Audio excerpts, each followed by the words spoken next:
काय भावा ट्रेडिंग करतोयस ना? माझ्या या फक्त 3 प्रश्नांची उत्तरे दे. बघ तुलाच कळेल तू मार्केटमध्ये किती प्रामाणिकपणे काम करतोय.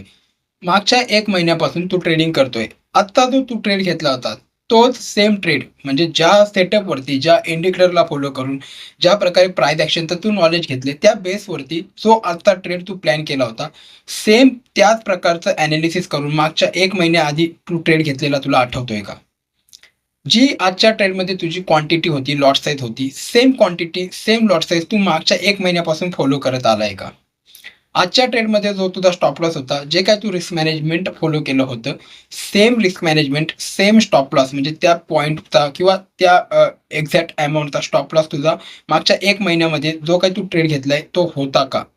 सो याची उत्तरं जर तुझ्याकडे नसतील ना, तर मित्रा अजूनपर्यंत तुला ट्रेडिंगमध्ये बरंच काहीतरी शिकायचंय. मी जेव्हा मार्केटमध्ये शिकायचंय म्हणतोय ना, तेव्हा चार्ट एनालिसिस, प्राईस ॲक्शन हे नाही म्हणत आहे मी.